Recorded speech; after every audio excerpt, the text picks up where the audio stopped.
apa kabar kalian? Semoga kalian selalu sehat dan selalu dalam lindungan Tuhan. Seven Aum Arifu merupakan sebuah film seni bela diri fiksi ilmiah berbahasa Tamil India 2011 yang dibintangi Surya Sivakumar sebagai Bodhidharma, sekaligus Arvin, dan Surti Hasan sebagai Subhas Srinivasan, serta Joni Tringuyen sebagai peran antagonis utama, yakni Dongli. Sebelum masuk ke inti cerita, film ini mencoba mengulas sejarah tentang Bodhidharma yang banyak terlupakan. Di Cina, kuil terpenting di sana bernama Kuil Shaolin. Kuil Shaolin merupakan kuil terpenting dalam sejarah berdirinya kungfu. Orang pertama yang mengajarkan kepada mereka bela diri sekaligus pendiri kuil Shaolin adalah Bodhidharma. Nah, Bodhidharma sendiri merupakan orang Tamil India asli loh, putra dari Raja Agung dinasti Pallava. Selain pandai bela diri, Bodhidharma ahli di bidang kedokteran, juga pandai mengontrol 5 elemen. Dulu di Kanchipuram dinasti Pallava, pada abad ke-6, Bodhidharma yang telah dikaruniai 2 orang anak, sesuai perintah sang guru, dia harus meninggalkan desa dan pergi ke negeri Cina untuk tujuan tertentu.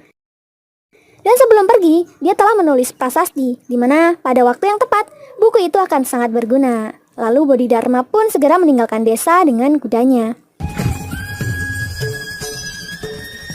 Singkat cerita, sampailah dia di desa Nanyang, Cina. Warga meramalkan bahwa bahaya besar menanti mereka, dan di saat yang sama, mereka mengira bahwa kedatangan Bodhidharma adalah sumber kekuatan jahat itu, sehingga mereka mengusirnya ramai-ramai. Padahal bahaya sesungguhnya adalah penyakit yang berasal dari virus mematikan yang menewaskan jutaan orang Cina. Seorang anak kecil yang terpapar virus terpaksa dibalut seperti mumi, lalu ditinggal sendirian di sebuah gua untuk mengantisipasi penularan. Anak itu tidak berdaya dan hanya bisa menangis. Untungnya, Bodhidharma ada di sana dan segera menyelamatkan anak tersebut. Dengan meracik dedaunan herbal, dia melumurinya di bagian yang luka. Di sisi lain, penduduk desa satu persatu mulai tumbang.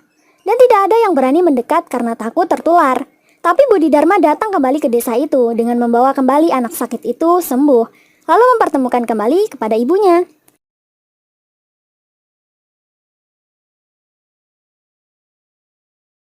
Mulai saat itu, para penduduk sangat berterima kasih dan meminta maaf kepadanya.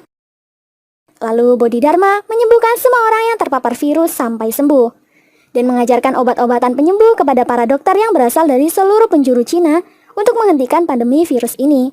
Baru selesai mendapat musibah, bahaya lain pun datang. Sekelompok binatang buas berwujud manusia tiba-tiba menyerang penduduk dengan brutal.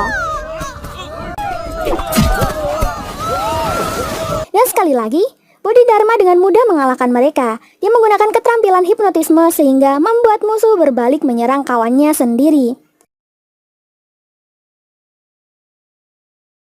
Melihat kehebatan itu, penduduk kini menghormati sekaligus mulai menyembahnya. Lalu, Bodhidharma mengajari mereka bela diri dan mendirikan kuil Shaolin. Namun setelah beberapa tahun, ketika dia mengungkapkan keinginannya untuk kembali ke India, penduduk desa kembali salah dalam mengartikan ramalan mereka. Dan mereka berencana untuk meracuni Bodhidharma sampai mati. Dengan begitu, mereka percaya jika jasad Bodhidharma dikubur di tanah kuil Shaolin, maka tempat mereka akan bebas dari berbagai penyakit. Sebenarnya Bodhidharma tahu bahwa makanannya terdapat racun. Tapi setelah mendengar alasan mereka, dia pun setuju untuk mati dan kemudian menjadi dewa sekaligus tokoh fundamental dalam sejarah Tiongkok.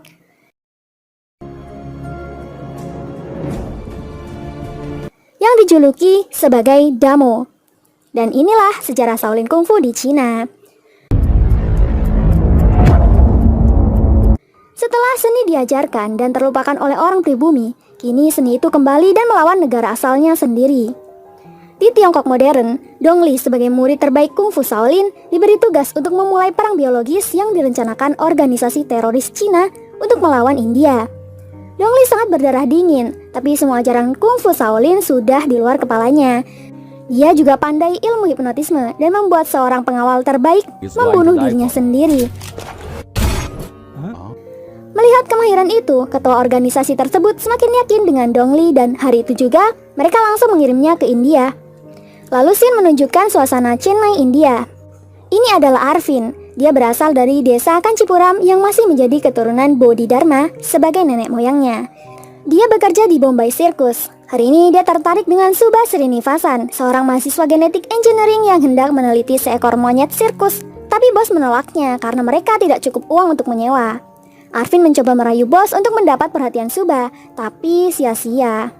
Keesokan harinya, Arvin melihat Subha ada di sana lagi bersama temannya. Setelah naik rolling coaster, Arvin diam-diam membuntuti mereka. Hingga Subha merasa heran, mengapa di setiap fotonya selalu ada laki-laki aneh di belakang. Arvin dan Pakru pun beristirahat karena lelah setelah seharian mengikuti Subha berjalan. Tiba-tiba telepon pun berdering. Pakru mengira itu telepon milik Arvin. Ternyata Arvin telah mencuri telepon milik Subha dan berencana akan mengembalikannya seolah-olah HP Subha terjatuh. Dengan begitu dia akan berterima kasih. Subha menggunakan telepon temannya menelpon HP-nya sendiri dan Arvin mengangkatnya. Lalu mereka berdua pun janjian bertemu di Ampas Ski Walk jam 10 pagi. Keesokan hari pun tiba, mereka pun bertemu di lantai atas dan akhirnya saling berkenalan. Anyway, I'm Subha Srinivasan. Aravind. Sayangnya Subha mendapat telepon dari rekannya sehingga dia tidak bisa berlama-lama dan pergi. Setelah seminggu, Arvin dan Subha pun bertemu lagi. Subha sangat takjub melihat Arvin bisa menunggangi gajah. Arvin yang mendapat telepon dari Subha pun segera mendekat dan menebengi Subha yang hendak ke rumah temannya. Lalu mereka berdua pun menjadi semakin akrab dan sering berjalan berdua. Lanjut cerita, Arvin sangat senang karena hari ini keluarganya akan datang mengunjunginya. Dan singkat cerita, mereka pun telah sampai sehingga Arvin segera mengajak keponakannya main di dalam. Subha juga datang ke Bombay Circus untuk menemui Arvin. Tapi dia terkejut melihat keluarga Arvin sudah ada di sana. Dia pun balik arah, tapi Tante Arvin memanggilnya dan menyuruhnya mendekat. Dia menanyakan kabar Subha, tapi Subha pura-pura tidak mengenali mereka. Padahal 1,5 tahun yang lalu, Subha datang untuk mengenal silsilah Bodhidharma di rumah keluarga Arvin, sehingga membuat mereka menjadi curiga dengan Subha. Beberapa hari kemudian, karena semakin dekat dengan Subha, Arvin membuatkan boneka bertuliskan I love you untuk Subha. Tapi saat diberikan, Subha malah menghiraukan maksud tulisan I love you itu dan tak menghiraukan maknanya. But thank you so much, it's lovely. Thank you. Lalu Subha mengajak Arvin masuk ke dalam museum pemerintah. Subha menyuruhnya menunggu sebentar karena dia hendak bertemu dengan staf museum. Ternyata Subha menyerahkan prasasti Bodhidharma yang diambil diam-diam di rumah Arvin 1,5 tahun yang lalu untuk memuluskan penelitiannya tentang Bodhidharma. Tentunya tanpa sepengetahuan Arvin. Setelah mengantar Arvin pulang, Subha meminta Arvin bertemu dengannya besok jam 10 pagi untuk suatu hal yang sangat penting. Paman melihat Arvin yang baru saja pulang dengan Subha. Dia berkata, "Hei, mengapa kamu mendekati wanita itu? Asal kamu tahu, 1,5 tahun yang lalu, dia datang ke rumah kita untuk menanyakan tentang Bodhidharma, mengambil sampel darah semua keluarga dan mencocokkan foto wajahmu dengan gambar Bodhidharma. Lalu bertanya tentang namamu, di mana kerjamu, dan sebagainya. Tadi kami melihat dia, tapi dia seolah-olah tidak mengenal kami dan seperti menyembunyikan sesuatu." Mendengar itu, Arvin segera mengambil motor dan pergi ke rumah Subha. Sesampainya di sana, Arvin langsung memarahi Subha dan bertanya, "Apa yang kamu inginkan dariku? Mengapa kamu selama ini membuntutiku?" Lalu Arvin terkejut melihat gambar nenek moyangnya serta fotonya ada di lab kecil Subha. Arvin pun merasa sangat tertipu. Subha bingung, sebenarnya dia ingin mengatakan ini semua dari tadi, cuman Arvin telah mengatakan cinta terhadapnya. Jadi dia takut Arvin tidak mau membantu penelitiannya. Tapi namanya juga wanita, kalau sedang dimarahi, dia bakalan balik marah dan mengacaukan semuanya, hingga hubungan mereka berdua menjadi tidak baik.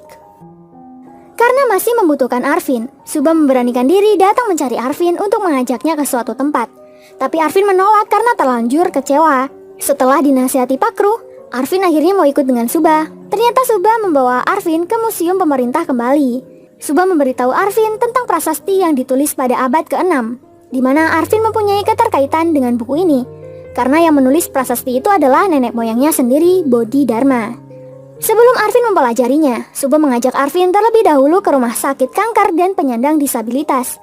Dia menjelaskan bahwa mereka yang sakit dari lahir adalah mereka yang mewarisi genetik nenek moyangnya yang disebut DNA. Penyakit keturunan, perilaku turun-temurun datang dari DNA dan dapat diperbaiki melalui DNA itu sendiri. Jadi kita bisa membawa kembali bakat turun-temurun melalui penelitian DNA aku ini. Ajaibnya, Bodhidharma telah menulis tentang hal ini dalam bukunya 1600 tahun yang lalu. 2 tahun yang lalu, para ilmuwan menggali makam Bodhidharma dan mengambil sampel DNA dari rambut dan giginya.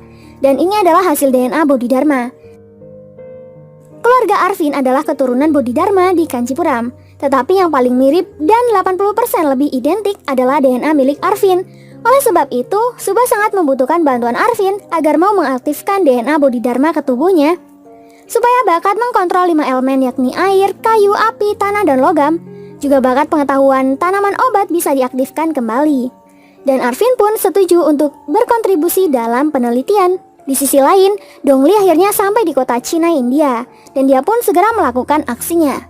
Dia berjalan ke suatu tempat dan menyuntikkan sesuatu ke tubuh seekor anjing.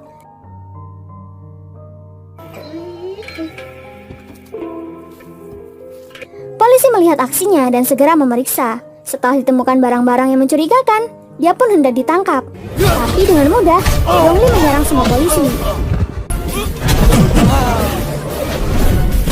Dia mengaktifkan lagi jurus hipnotismenya, sehingga polisi itu balik menyerang timnya sendiri. Singkat cerita, Arvin telah selesai membantu Subha dalam penelitiannya, dan kali ini dia menemani Subha pergi ke Departemen Genetika. Di sana, dia mengumumkan kepada Dewan bahwa semua penyakit dapat dihentikan jika mereka membaca dan menggunakan obat dalam sebuah buku yang ditulis oleh Bodhidharma. Subha juga mengatakan kalau dia telah menemukan orang sebagai keturunan yang identik dengan Bodhidharma dan mencoba mengaktifkan DNA Bodhidharma ke tubuh Arvin. Namun, departemen itu tertawa dan menolak untuk mempercayainya, mengklaim bahwa sebuah buku kuno tidak berguna di zaman modern. Dan itu semua membuatnya sangat kecewa. Setelah keluar dan bertemu Arvin, tiba-tiba Subha dipanggil untuk segera ke kantor polisi, dan Arvin mendampinginya. Di sana, terdapat tetangga Subha bernama Santos. Polisi berkata kalau Santos telah memenggal kepala ayahnya hingga mati di depan rumah Subha. Lalu mengatakan kalau ada orang Cina sedang mencari Subha. Subha pun mendekati Santos. Lalu Santos mengatakan hal yang sama. Aku tidak tahu apa-apa. Ada orang Cina yang mendobrak pintu rumahku. Ayahku menghampirinya untuk menanyakan apa yang dia lakukan, sehingga keributan terjadi. Tapi setelah itu aku tidak ingat apapun. Dan di saat yang sama, Dongli telah tiba di kantor polisi. Santos melihatnya di CCTV dan menyuruh Subha segera kabur karena pria Cina itu sedang memburunya. Semua orang pun panik setelah melihat Dongli membuat kerusuhan dengan menghipnotis polisi, sehingga adegan saling menembak antar polisi pun terjadi. Untungnya Subha dan Arvin berhasil lolos. Lalu Arvin yang penasaran dengan Dongli langsung menyuruh sopir segera membuntuti mobilnya. Hingga mereka pun terkejut mengetahui bahwa Profesor Subha dari Departemen Genetika telah bersekongkol membantu Dongli. Setelah melihat mereka berdua pergi, Arvin dan Subha masuk ke apartemen Profesor dan menemukan fakta bahwa Profesor telah dibayar 300 crore untuk memuluskan rencana yang disebut Operation Red, dan menemukan bahwa lelaki Cina yang menyerang mereka bernama Dongli. Mereka berdua pun mengatur siasat. Subha menelpon Profesor dan memintanya bertemu besok jam 10 pagi di jalan Alwarpet Signal. Dan keesokan harinya pun tiba. Dongli tentu saja mengintai dari jauh. Arvin meminta nomor Profesor kepada Subha dan lalu menelponnya. Dia tanpa sepengetahuan Subha mengancam Profesor. Jika Profesor tidak mengikuti apa yang Arvin katakan, maka rahasia besar terkait Operational Red serta pengkhianatannya kepada negara akan disebarluaskan melalui saluran berita ke seluruh penjuru negeri. Dongli melihat ada gelagat aneh, sehingga dia tetap mengikuti Profesor kemanapun dia berada. Dan untungnya, Dongli ketinggalan jejak, karena Arvin membawa Profesor lebih cepat. Arvin yang telah memanggil Subha dan semua timnya itu langsung menginterogasi Profesor. Tak punya pilihan lain, Profesor pun menjelaskan apa itu Operation Red. Operation Red adalah perang bio yang diluncurkan Cina ke India berupa virus mematikan bernama Hongse. Dulu pada abad ke-6, jutaan orang Cina tewas karena terpapar virus tersebut. Sedangkan Dongli adalah spesialis yang dikirim untuk menciptakan kembali virus yang sama dan menyebarkan ke seluruh dunia. Dia telah menyuntikkan virus itu kepada anjing jalanan. Dalam 24 jam, anjing itu akan terinfeksi penyakit dan menyebar dengan cepat ke tubuh manusia. Ilmuwan dahulu menemukan obat ini, tapi Cina membuat varian virus baru hingga tidak ada yang bisa menemukan obat untuk penyakit ini selain Cina. Obat penyakit ini hanya bisa ditemukan di buku prasasti Bodhidharma. Jika tidak ditemukan dalam waktu 60 hari, lebih dari 3 juta penduduk India akan mati. Di saat orang-orang kebingungan mencari obat ini, Cina berkesempatan merilis obat sehingga seluruh dunia akan memesan ke Cina termasuk India. Tapi setiap negara harus menyetujui setiap pose kebijakan yang akan diambil Cina. Dan itulah alasan perang bio ini terjadi. Dengan penuh khawatir, mereka pun segera menelpon dokter yang bekerja di rumah sakit untuk memantau penyebaran virus. Dan mereka segera mendatangi rumah sakit untuk memberikan himbauan. Sesampainya di rumah sakit, mereka beneran terkejut setelah melihat penyakit di abad ke-6 itu kembali menyerang manusia. Lalu mereka pun berbagi tugas untuk segera menjelaskan penyakit mematikan ini kepada semua yang paling berkepentingan. Sayangnya, saat Subha hendak menjelaskan kepada wakil kepala dokter perihal pengisolasian pasien, dokter menganggapnya remeh-temeh dan tak mempersoalkan penyakit itu. Tak lama, Dongli yang berhasil menyelamatkan profesor akhirnya menemukan lokasi di mana Subha dan Arvin berada. Subha mengenalinya dan segera menelpon Arvin, lalu menyuruh Arvin segera keluar lewat pintu belakang. Sayangnya Dongli mendapati Arvin, tapi dia heran. Arvin adalah satu-satunya orang yang tidak bisa dia kendalikan dengan hipnotisme. Arvin pun lalu dihajar sampai terpental. Tapi untungnya, dia dan Subha berhasil kabur lewat pintu belakang. Dongli segera menelpon gurunya untuk menanyakan mengapa dia tidak bisa mengendalikan pikiran Arvin. Lalu sang guru bertanya, di mana Dongli sekarang? Setelah melihat menggunakan telepati, Dongli disuruh pulang karena bahaya.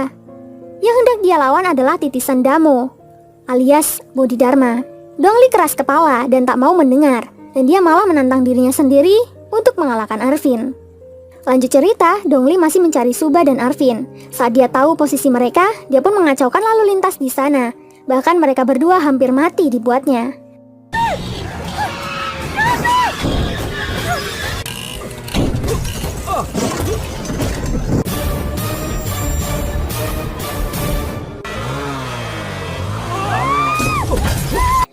Singkat cerita, akhirnya mereka berhasil selamat dan kabur dari pengaruh Dongli. Walaupun selamat, Arvin sangat sedih. Negara mereka bisa bela diri karena ajaran Tamil. Negara Tamil telah mengajari seni bela diri kepada negara yang lain. Tapi kini, mereka malah balik menyerang. Dan kita hanya bisa kabur melarikan diri. Arvin yang sadar akan garis keturunannya, kali ini dia siap untuk membalas perbuatan Dongli terhadap negaranya. Tapi, melakukan itu hanya ada satu cara. Mereka harus mengaktifkan kembali DNA Bodhidharma ke dalam tubuh Arvin sebagai keturunannya. Jika itu berhasil, jangankan Dongli, seluruh dunia tidak akan ada yang berani mengangkat tangannya kepada Tamil. Dan Arvin juga bisa menyembuhkan penyakit yang telah merebak ini. Mereka pun sepakat akan melakukan penelitian DNA di lab genetik di tengah hutan selama 12 hari. Dengan syarat, tidak boleh ada satupun orang yang mengetahui lokasi mereka, serta menonaktifkan semua SIM card dan menggantinya dengan yang baru. Hingga penelitian itu pun dimulai dengan lancar dan penuh hati-hati. Walaupun terkadang, Arvin sempat mengalami kesakitan dan kejang-kejang. Di sisi lain, penyakit virus ini telah menjadi pandemi di seluruh dunia. Sekolahan, tempat rekreasi, dan tempat lainnya terpaksa lockdown. Pasien yang terpapar pun harus diisolasi. Tapi untungnya, DNA Bodhidharma sudah mulai bereaksi di dalam tubuh Arvin. Sayangnya, Dongli berhasil menyelidiki salah satu tim mereka yang bernama Imron. Profesor juga telah melacak gerak-gerik Pallavi. Pallavi terhipnotis Dongli. Sehingga persembunyian mereka selama ini akhirnya terdeteksi oleh Dongli. Lalu Pallavi pun tewas dibunuh. Dengan bekal telepon genggam milik Pallavi, Dongli mendapat lokasi Imron dan langsung menelpon Subha.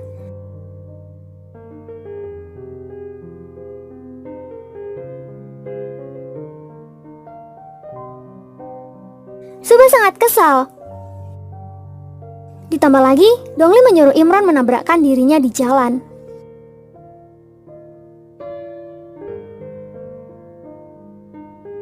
Tahu bahwa Dongli hendak ke lab genetika, mereka menghentikan penelitian dan kabur menggunakan mobil ambulan.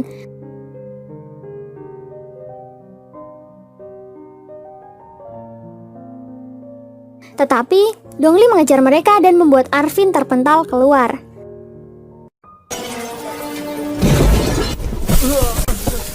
Subha Suba segera lari untuk melindungi Arvin dari cahaya matahari, tapi dia pun dihajar Dongli.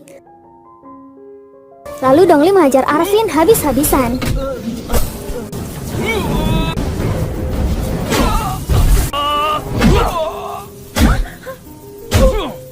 Untungnya tak lama, DNA Bodhidharma di tubuh Arvin aktif kembali. Dia lalu menghajar balik Dongli, hingga Dongli pun tewas seketika.